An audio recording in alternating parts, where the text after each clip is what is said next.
Hello दोस्तों, आज हम पिछले क्लास में हम लोग 3 वीडियो से कार्बोकैटायन देख रहे हैं और कार्बोकैटायन में आपको लास्ट क्लास जो था उसमें आपको अच्छे अच्छे क्वेश्चंस कराए गए थे। आज हम लोग आगे देखेंगे कार्बनायन की तरफ। तो हम पहले हेडिंग लिख रहे हैं,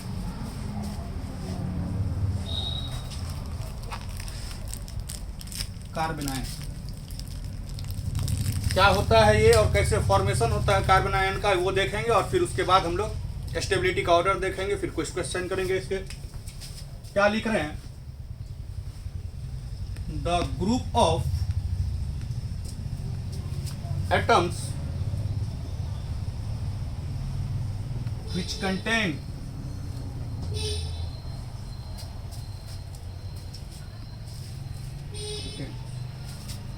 a negatively charged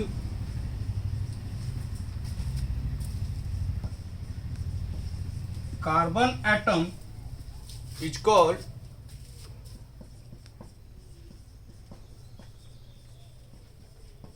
कार्बनायन। पहले लिख देते हैं फिर हम समझाएंगे आपको। लिखा हुआ है, it is formed bye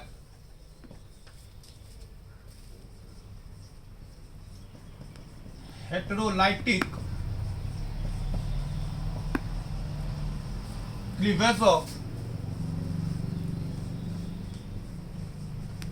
covalent bond, single covalent bond. लिखा हुआ है कि एटम का वह ग्रुप जिसपे एक निगेटिवली चार्ज कार्बन हो उसको हम लोग कार्बनायन कहते हैं। और कैसे बनता है ये, हेटेरोलाइटिक क्लीवेज से। हम आपको होमोलाइटिक हेटेरोलाइटिक बताए थे।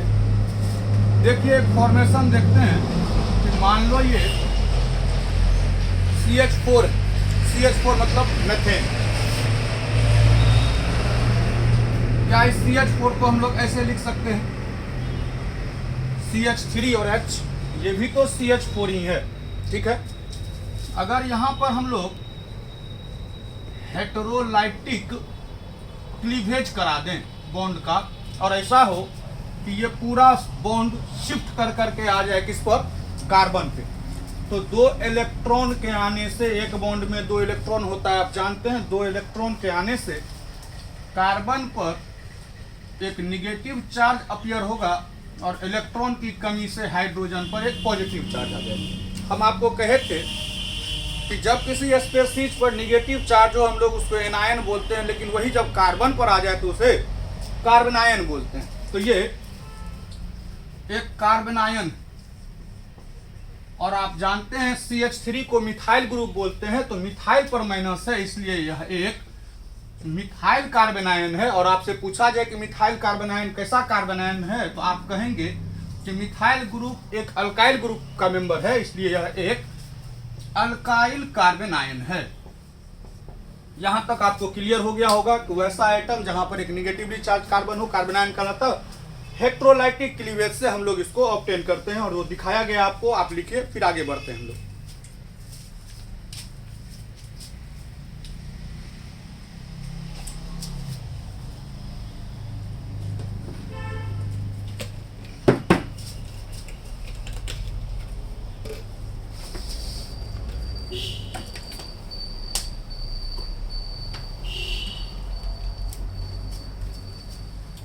तो मिटाया जाए मित्रों इसको।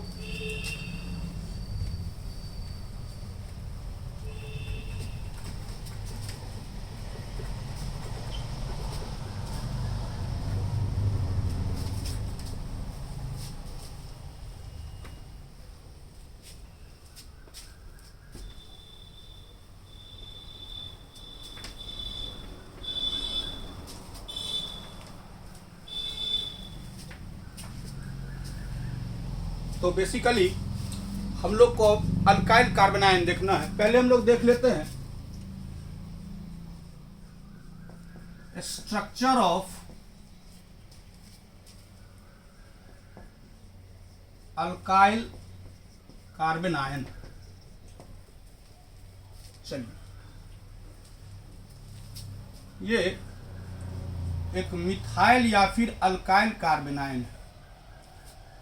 आप जान रहे हैं कि एक निगेटिव चार्ज में 2 इलेक्ट्रॉन लेने हैं हमको और 3 बॉन्ड है हाइड्रोजन से जुड़ा हुआ। इस निगेटिव चार्ज को एक पेयर इलेक्ट्रॉन या एक लोन पेयर कंसीडर कर सकते हैं हम लोग। तो स्ट्रक्चर कैसा होगा, H H H और ये निगेटिव चार्ज, या फिर आप इसको लोन पेयर के रूप में कुछ भी दिखा सकते हैं। कैसा शेप आएगा ये आप पढ़े हुए हैं कि जब 3 बॉन्ड पेयर हो और एक लोन पेयर हो, बॉन्डिंग में बताया गया है, तो शेप होता है पिरामिडल।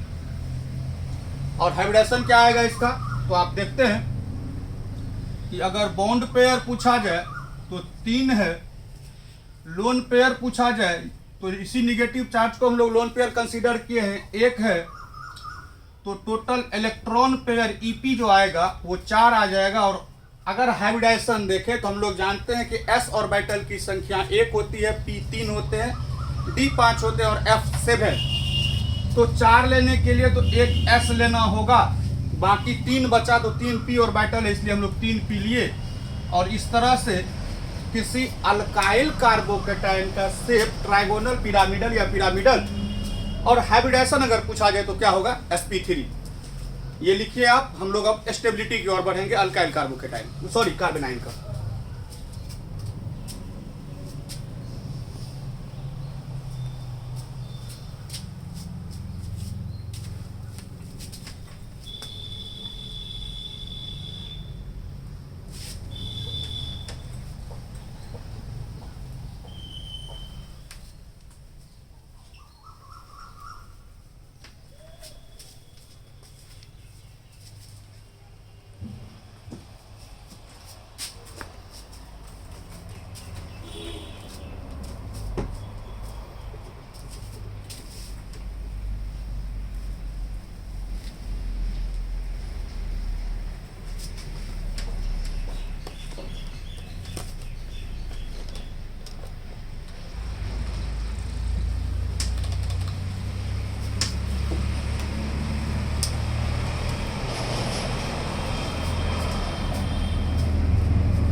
तो चलो मित्रों, हम लोग देखने जा रहे हैं स्टेबिलिटी ऑफ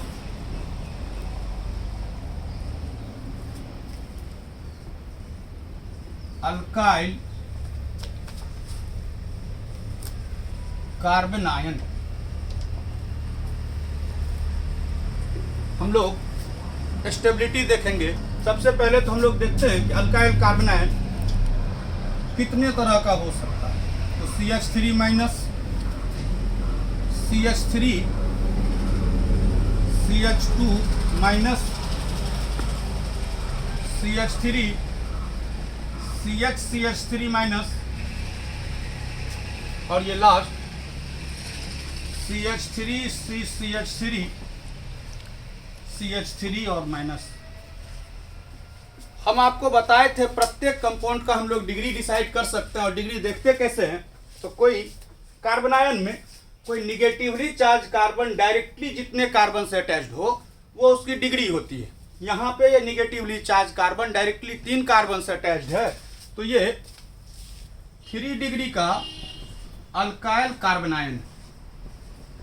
यहाँ पे ये निगेटिवली चार्ज कार्बन 2 कार्बन से डायरेक्टली अटैच्ड है, तो ये एक 2 डिग्री का कार्बनायन है। यहाँ पे निगेटिवली चार्ज कार्बन सिर्फ 1 कार्बन से अटैच्ड है, तो ये 1 डिग्री का कार्बनायन है। और यहाँ पर निगेटिवली चार्ज कार्बन किसी कार्बन से अटैच नहीं है, तो हम लोग इसकी डिग्री नहीं नाम लिखते हैं। और आप जानते हैं कि CH3 है तो मिथाइल कार्बनायन। इस तरह से अगर अल्काइल कार्बनायन के बारे में पूछा जाए कितने तरह के हो सकते हैं, तो हम कहेंगे 4, 3 डिग्री, 2 डिग्री, 1 डिग्री और फिर मिथाइल। अब स्टेबिलिटी कैसे देखते हैं, देखो यार, ये निगेटिवली चार्ज कार्बन। एक बात ध्यान रखना, कोई सा भी ऐसा फैक्टर जो इस निगेटिवली चार्ज कार्बन को इलेक्ट्रॉन दे करके इसके निगेटिव चार्ज डेंसिटी को और बढ़ाएगा, वो उसको डीस्टेबलाइज कर देता है। ध्यान रखना, यानी कि निगेटिवली चार्ज कार्बन वो पहले से है, अगर फिर से कोई उसको डोनेट कर रहा है माइनस चार्ज, तो उसके निगेटिव कैरेक्टर डेंसिटी जो है वो बढ़ जाएगी, जिससे उसकी स्टेबिलिटी घटती। अब तुम जानते हो कि ये अल्काइल ग्रुप जो है वो प्लस आई इफेक्ट होता है, और प्लस आई होने के कारण ये इलेक्ट्रॉन डोनेट करेगा। और 3 डोनर है यहाँ पे, तो बहुत ज़्यादा इलेक्ट्रॉन डोनेट होगा और यहाँ पे निगेटिव चार्ज डेंसिटी काफ़ी बढ़ जाएगी, और बढ़ेगी तो इसकी स्टेबिलिटी घटने लगेगी। यहाँ 2 डोनर है, यहाँ 1 डोनर है और यहाँ कोई डोनर है नहीं। तो अगर आपसे पूछा जाए इस हिसाब से सबसे ज़्यादा निगेटिव चार्ज डेंसिटी कहाँ के कार्बन पे होगा, तो यहाँ के कार्बन पर होगा। तो सबसे कम स्टेबल कौन होगा, तो 3 डिग्री। और कोई डोनर नहीं होने के कारण मिथाइल कार्बन आयन क्या होगा, सबसे ज़्यादा स्टेबल होगा। तो अगर आपको अब पूछा जाए स्टेबिलिटी का ऑर्डर, तो आप कहेंगे 3 डिग्री, 2 डिग्री, 1 डिग्री, सॉरी,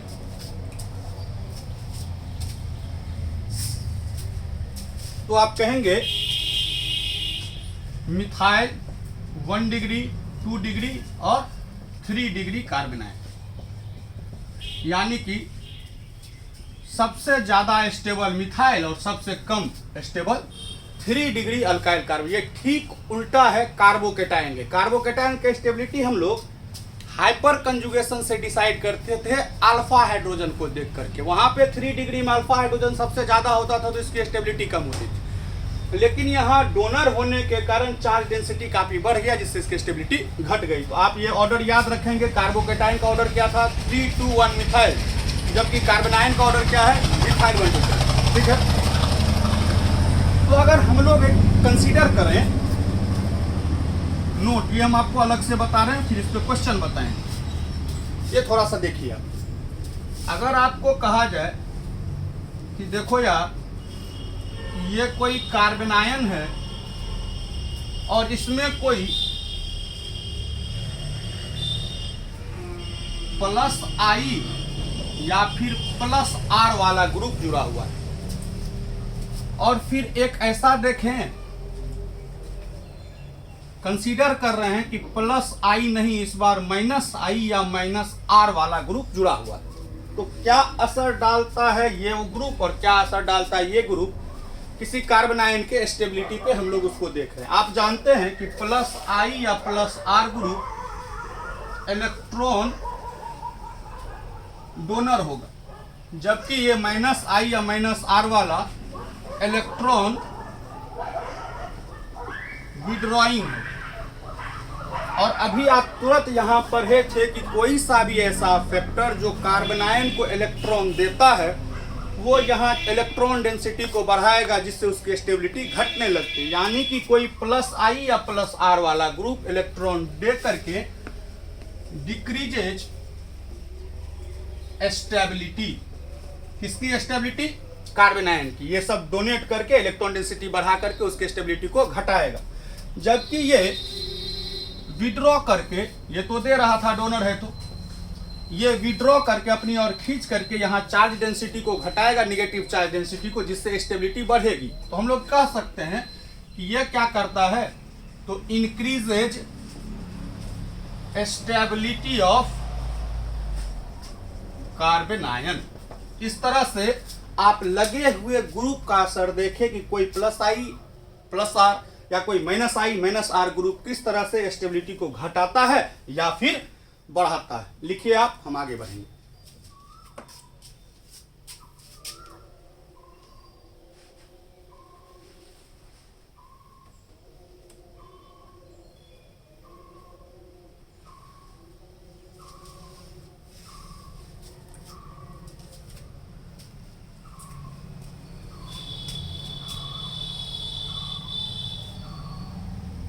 हो गया होगा आपका, मिटाया जाए। चलिए,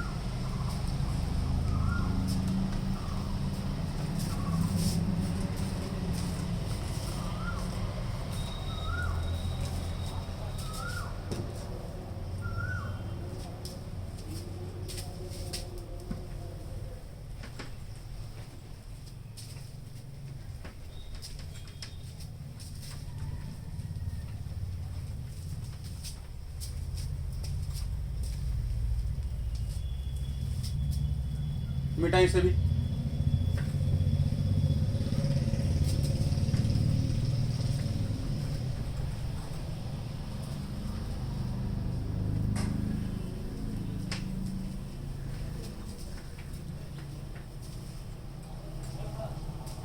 तो चलो कुछ हम लोग क्वेश्चन देख लेते हैं। आपको दिया गया ये क्वेश्चन,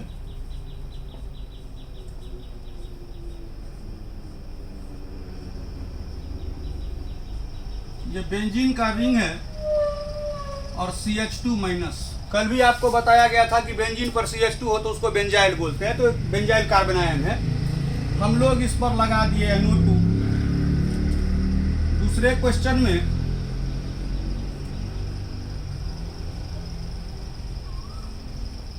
CH2 प्लस और हम लोग इस पर लगाए OCH3 मिथॉक्सी, और ये सिंपली एक बेंजाइल कार्बन आयन है, यहां माइनस चार्ज। तो तीनों ही कार्बन आयन है। अब एक बात देखो कि तीनों में बेंजीन रिंग है और यहाँ double single minus delocalization sorry conjugation है, तो रेजोनेंस तो होगा, निगेटिव चार्ज डीलोकलाइज हो जाएगा। तो रेजोनेंस के कारण तो सबकी कुछ ना कुछ अपनी स्टेबिलिटी। तो हम लोग देख रहे हैं इस लगे हुए ग्रुप का क्या असर पड़ा होगा इस कार्बन आयन के स्टेबिलिटी पे। आप जानते हैं कि नाइट्रो ग्रुप एक -R ग्रुप है, मिथॉक्सी ग्रुप यहाँ लोन पेयर होता है 2 ऑक्सीजन पे, एक +R ग्रुप है, और यहाँ तो अनसब्स्टिट्यूटेड है, कोई सब्स्टिट्यूएंट है नहीं। अब कोई negatively sorry -R group electron withdraw करेगा रिंग से, और जितना विड्रॉ करेगा उतना इलेक्ट्रॉन डेंसिटी यहाँ घटेगा, और जितना घटेगा उतनी स्टेबिलिटी बढ़ जाएगी। जबकि ये डोनर ग्रुप इलेक्ट्रॉन डोनेट करेगा रिंग को, और रिंग डोनेट करेगा कार्बन को, जिससे कार्बन पर इलेक्ट्रॉन डेंसिटी बढ़ जाएगी, और जितने से इलेक्ट्रॉन डेंसिटी वहाँ बढ़ेगी स्टेबिलिटी घटेगी। और ये तो अनसब्स्टिट्यूटेड है, कोई बढ़ाने या घटाने वाला है नहीं यहाँ। तो अगर आपसे पूछा जाए स्टेबिलिटी का ऑर्डर, तो आप कहेंगे विड्रॉइंग ग्रुप लगे हुए होने के कारण इसकी स्टेबिलिटी सबसे ज्यादा होगी, रिलीजिंग ग्रुप लगे हुए, डोनर ग्रुप लगे हुए कारण इसकी स्टेबिलिटी घट जाएगी, और जबकि अनसब्स्टिट्यूटेड है तो B से ज्यादा स्टेबल हो जाएगा C, और फिर बाद में B। आपको क्वेश्चन समझ में आया होगा। अच्छा क्वेश्चन, आप ऐसा ही एक क्वेश्चन आप देख ले, तो अब ऐसा बनेगा आपसे कि मान लो ये CH2 माइनस है और यहां पर लगा हुआ है CHO, ये फिर से बेंजाइल कार्बन आयन है, और यहां लगा हुआ है CH3 मिथाइल ग्रुप, और ये क्या है तो अनसब्स्टिट्यूटेड है, कुछ भी नहीं है यहाँ पे, कोई सब्स्टिट्यूएंट नहीं है। अब आपको याद होगा, हम आपको पढ़ाए भी हैं कि अल्डिहाइड ग्रुप जो CHO है ये -R है, जबकि ये +I ग्रुप है, अल्काइल ग्रुप, डोनर ग्रुप। तो रेजोनेंस के कारण ये इलेक्ट्रॉन विड्रॉ करके यहाँ डेंसिटी घटाएगा, जिससे स्टेबिलिटी बढ़ाएगा, जबकि इंडक्टिव इफेक्ट के कारण या हाइपर कंजुगेशन के कारण ये इलेक्ट्रॉन डोनेट करेगा, और डोनेट करेगा तो यहाँ इलेक्ट्रॉन डेंसिटी बढ़ेगी, जिससे स्टेबिलिटी घटेगी। तो फिर से अगर स्टेबिलिटी का ऑर्डर आपको पूछा जाए तो आप कहेंगे विड्रॉइंग होने के कारण सबसे ज्यादा स्टेबल A, फिर C और फिर B। अच्छा क्वेश्चन है, आप देखिए समझिए, फिर हम आगे बढ़ते हैं।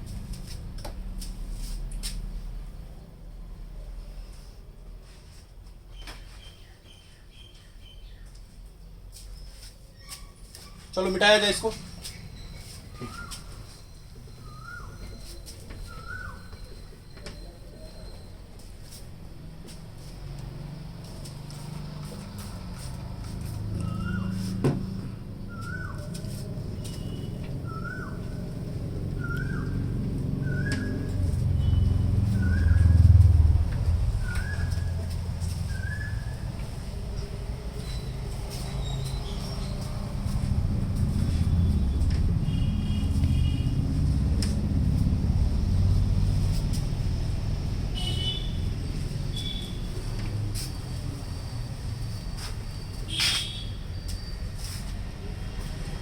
आगे बढ़े। एक क्वेश्चन और देखो, क्वेश्चन नहीं है, कॉन्सेप्ट के तरह ही है कि मान लो हम लोग CH2 माइनस लें, इसको तुम एक एग्जाम्पल के तरह ही देखो, क्वेश्चन बाद में देखो। अब हम आपको बताए थे कि डबल बॉन्डेड कार्बन एक विनाइल कार्बन है और उससे सिंगल बॉन्डेड कार्बन एक एलाइल, यानी कि यह एक एलाइल कार्बन आयन है। अब अगर कंजुगेशन देखें तो डबल सिंगल माइनस, और डबल सिंगल माइनस कंजुगेशन है तो रेजोनेंस होगा, ये यहाँ आएगा। तो अपने आप ही ये बॉन्ड इस कार्बन पर चला जाएगा। इस तरह से अगर ये पहला स्ट्रक्चर हो तो दूसरा स्ट्रक्चर रेजोनेंस के कारण आपको ये आया कि CH2 पर अब यहां माइनस, फिर CH, और ये बॉन्ड यहां शिफ्ट करने के कारण यहां डबल बॉन्ड। फिर आप इस माइनस को यहां लेंगे तो ये अपने आप यहां जाएगा, तो आइडेंटिकल स्ट्रक्चर 1 आ जाएगा आपको। रेजोनेंस के कारण ये क्या है, एक स्टेबल कार्बनायन है ड्यू टू रेजोनेंस। अब इसी में अगर हम लोग ये करें, ठीक है चलो एलाइल है। अब क्वेश्चन देखो कि मान लो आपको दिया गया CH2 माइनस,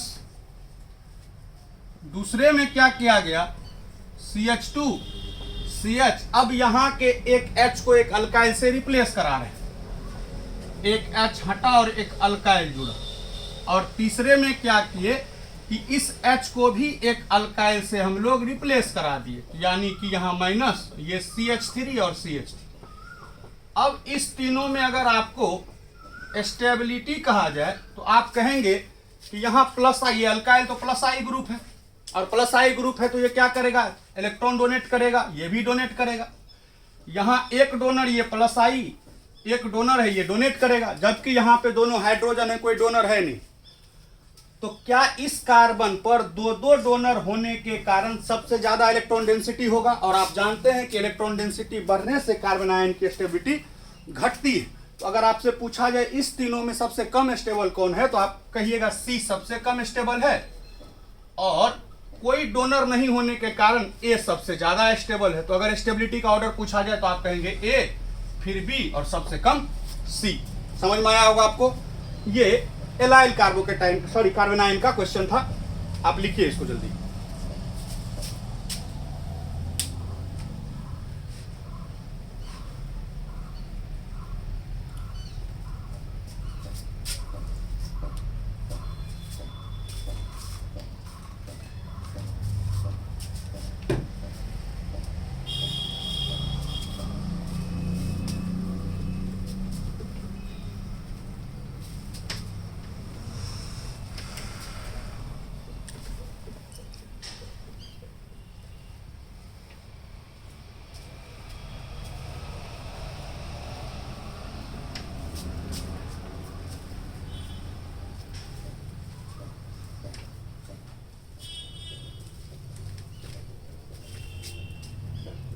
तो चलो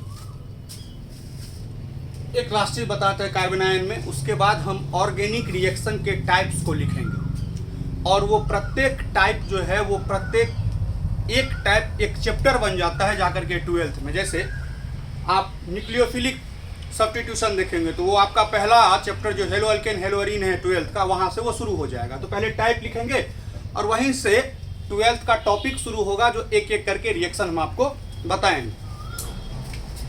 हम एक लेते हैं CH3 CH2 माइनस। अब देखो कार्बन कार्बन के बीच सिंगल बॉन्ड है, तो अगर पूछा जाए कैसा कार्बन आयन है तो आप कहेंगे यह एक अल्काइल कार्बन आयन। दूसरे में CH2 double bond CH minus, double bonded carbon पर निगेटिव चार्ज है, यह एक फिनाइल कार्बन आयन है। और यहाँ पे आप पहले भी पढ़े हैं कि ट्रिपल बॉन्डेड कार्बन पर निगेटिव चार्ज है, तो ये कैसा है, ये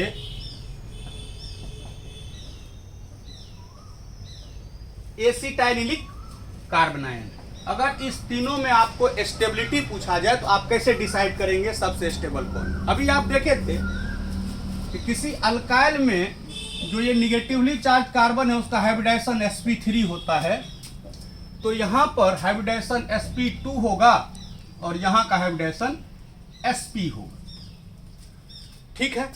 अब अगर s कैरेक्टर देखा जाए, आप ऑर्बिटल कैरेक्टर देखने जानते हैं कि sp3 में 4 आदमी है, 3p और 1 s। तो अगर s का कंट्रीब्यूशन पूछा जाए आपसे तो एक S 25 लगाएगा और 3P 25 25 25 यानी कि 75। तो S का कैरेक्टर यहाँ आया 25%।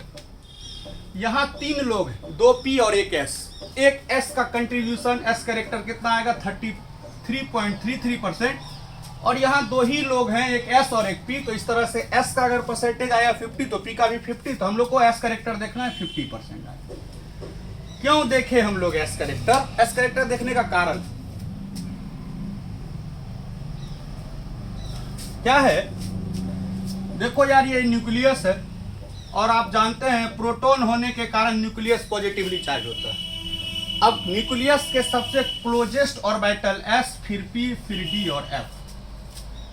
तो सबसे क्लोज होता है न्यूक्लियस के S ऑर्बिटल, और जितना ज्यादा S ऑर्बिटल बढ़ेगा उतना ज्यादा न्यूक्लियस से उस निगेटिव चार्ज का क्लोजनेस बढ़ेगा। और आप जानते हैं कि ये निगेटिव चार्ज न्यूक्लियस के जितना करीब आएगा, प्लस और माइनस में अट्रैक्शन होता है, कूलम्बिक अट्रैक्शन, तो उतना ज्यादा दोनों में अट्रैक्शन बढ़ेगा। और जितना अट्रैक्शन बढ़ेगा उतनी स्टेबिलिटी हो जाएगी। तो सबसे ज्यादा S कैरेक्टर यहां होने के कारण ये सबसे क्लोज होगा किसके? न्यूक्लियस। तो अगर यहां पूछा जाए ये क्लोजेस्ट टू न्यूक्लियस, और न्यूक्लियस के सबसे ज्यादा नजदीक होने के कारण यहां स्ट्रॉन्गेस्ट कूलम्बिक अट्रैक्शन होगा, और सबसे ज्यादा अट्रैक्शन होगा इस निगेटिव चार्ज में और इस न्यूक्लियस में, तो सबसे ज्यादा स्टेबिलिटी होगी। तो ये मोस्ट स्टेबल होगा। और जैसे जैसे S कैरेक्टर घटेगा उस निगेटिव चार्ज का डिस्टेंस बढ़ जाएगा, किससे? न्यूक्लियस से। और डिस्टेंस बढ़ने से अट्रैक्शन घटेगा और अट्रैक्शन घटने से स्टेबिलिटी घटेगी। तो अगर आपको स्टेबिलिटी का ऑर्डर पूछा जाए तो आप कहेंगे सबसे ज्यादा स्टेबल एसिटाइनिलिक कार्बन आयन होता है, सबसे क्लोज होने के कारण, फिर विनाइल और सबसे कम अल्काइल। ये बहुत इंपॉर्टेंट है। ये भी ठीक उल्टा है कार्बोकेटाइन। कार्बोकेटाइन में आप देखे थे कि अल्काइल कार्बोकेटाइन सबसे ज्यादा स्टेबल, उसके बाद विनाइल और उसके बाद ये। लेकिन यहाँ उल्टा हो जाता है, सबसे ज्यादा ये, फिर ये, फिर ये। बहुत अच्छा थ्योरी है, बहुत अच्छा कॉन्सेप्ट था इसका। आप देखिए, लिखिए, उतारिए, जल्दी करते हैं फिर।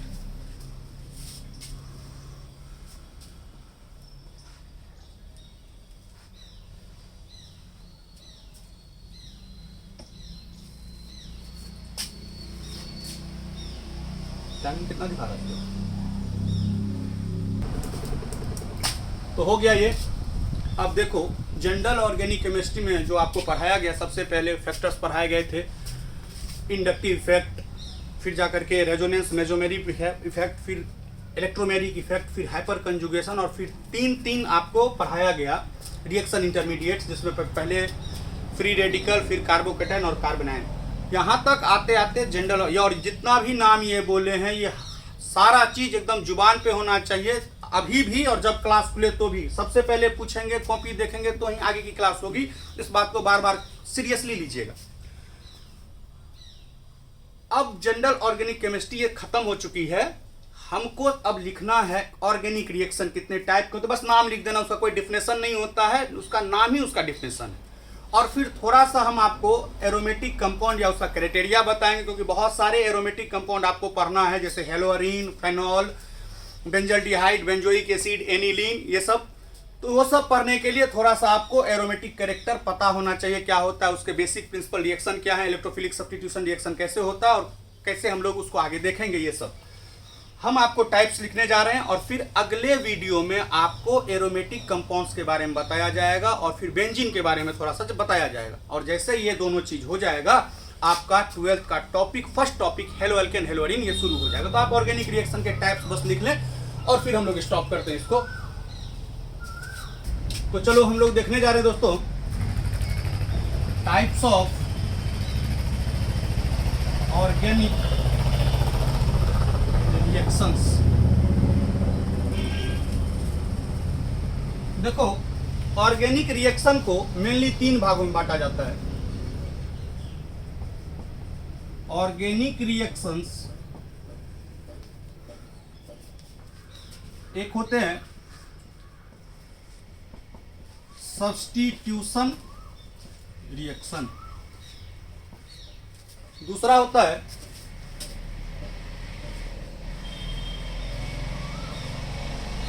एडिशन रिएक्शन, और तीसरा होता है एलिमिनेशन रिएक्शन। अब हम आपको एक चीज बताए थे जब शुरू हुआ था ऑर्गेनिक का पार्ट, इलेक्ट्रोफाइल और न्यूक्लियोफाइल, वैसे हम लिख देंगे अभी नीचे में। तो देखो है क्या, सब्स्टिट्यूशन मतलब क्या हुआ कि आप आए, हमको हटा करके हमको रिप्लेस किया और मेरे पोजीशन पे आप आ गए।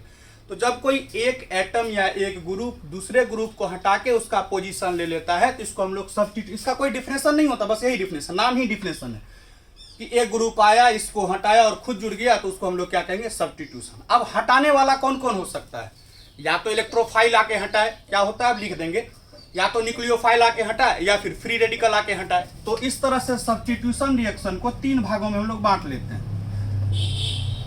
Free radical substitution, electrophilic substitution, और फिर न्यूक्लियोफिलिक सब्स्टिट्यूशन। अब कोई आपसे पूछ दिया कि बताओ फ्री रेडिकल सब्स्टिट्यूशन किसको कहते हैं, तो तुम कहोगे सिंपली कि जब सब्स्टिट्यूशन कराने वाला फ्री रेडिकल हो तो उसको फ्री रेडिकल सब्स्टिट्यूशन कहते हैं। जब कोई दूसरे ग्रुप को हटाने के लिए इलेक्ट्रोफाइल आ जाए, यानी कि इलेक्ट्रोफाइल सब्स्टिट्यूट कराए इलेक्ट्रोफिलिक, और जब ये हटाए तो न्यूक्लियोफिलिक। एडिशन रिएक्शन किसको कहते हैं अगर आपसे पूछा जाए तो बहुत दिमाग लगाने की जरूरत नहीं है, सिंपली कि आपको जान रहे हैं कि एडिशन मतलब क्या होता है, जुड़ना।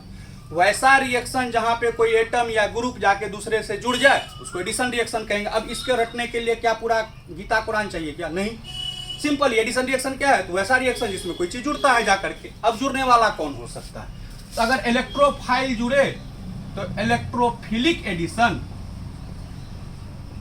और अगर न्यूक्लियोफाइल जुड़े तो न्यूक्लियोफिलिक एडिशन। अब कोई आपसे पूछ दिया कि इलेक्ट्रोफिलिक एडिशन किसको कहते हैं, तो बस सिंपल ही बोलना है कि यार जब पहला एडिशन किसी इलेक्ट्रोफाइल का हो तो उस एडिशन को इलेक्ट्रोफिलिक एडिशन कहते हैं। जब किसी रिएक्शन के अंदर में पहले जाकर के न्यूक्लियोफाइल जुड़े तो उसको न्यूक्लियोफिलिक एडिशन।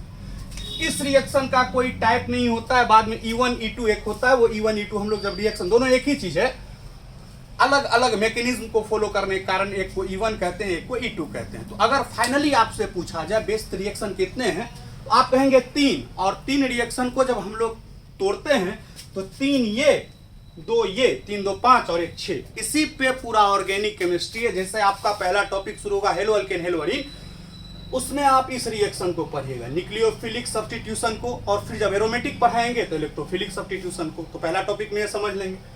फिर जब एल्डिहाइड कीटोन शुरू होगा तो आप पढ़ेंगे न्यूक्लियोफिलिक एडिशन, और एल्कीन का बेसिक रिएक्शन होता है इलेक्ट्रोफिलिक एडिशन।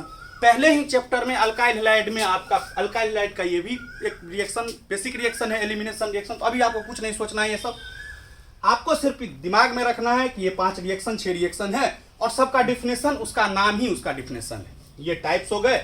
इसके बाद ये एकदम याद रहना चाहिए हर बच्चे। जैसे आपसे पूछा गया कि बताओ न्यूक्लियोफिलिक एडिशन क्या है, तो तुरंत तुमको रिकॉल कर जाना चाहिए कि न्यूक्लियोफाइल का एडिशन होगा तो उसको न्यूक्लियोफिलिक एडिशन कहेंगे। अब एक बात तुम पढ़े थे कि न्यूक्लियोफाइल किसको कहते हैं, तो हम आपको बताए थे कोई न्यूट्रल स्पेसीज या निगेटिवली चार्ज स्पेसीज जो इलेक्ट्रॉन दूसरे को दे, डोनेट करे, उसको न्यूक्लियोफाइल कहते हैं। तो न्यूक्लियोफाइल आप सिंपली बस इतना याद रखिए, निगेटिवली चार्ज स्पेसीज। ये न्यूट्रल भी होता है, लेकिन तुम बस इतना याद रखो कि फिलहाल निगेटिवली चार्ज स्पेसीज को न्यूक्लियोफाइल। इलेक्ट्रोफाइल किसको कहते हैं, तो डेफिनेशन और एग्जांपल बहुत बड़ा करके बताया गया था, बहुत सारे एग्जांपल्स कराए गए थे इसके इलेक्ट्रोफाइल के। लेकिन अब आपको सिंपली इतना याद रखना है कि कोई पॉजिटिवली चार्ज स्पेसीज हो या फिर न्यूट्रल स्पेसीज हो जो इलेक्ट्रॉन एक्सेप्ट करे, दूसरे से इलेक्ट्रॉन ले, उसको कहते हैं इलेक्ट्रोफाइल। तो याद रखने के लिए सिर्फ इतना याद रखना है कि निगेटिवली चार्ज स्पेसीज को न्यूक्लियोफाइल, देखो एन से न्यूक्लियोफाइल तो एन से निगेटिव, याद भी रहेगा इसे। इलेक्ट्रोफाइल किसको कहते हैं? किसी पॉजिटिवली चार्ज स्पीशीज को हम लोग इलेक्ट्रोफाइल कहते हैं। यहाँ तक हो गया आपका पूरा का पूरा जो जनरल ऑर्गेनिक केमिस्ट्री था वो खत्म है। थोड़ा सा एरोमेटिक और फिर बेंजीन हमको बताना है, वो अगले वीडियो में हम आपको करके देंगे। और फिर आपके 12th के टॉपिक शुरू होगा, वो वाला होले एल्केन हेलोअरिन। धन्यवाद, प्रणाम, बाय।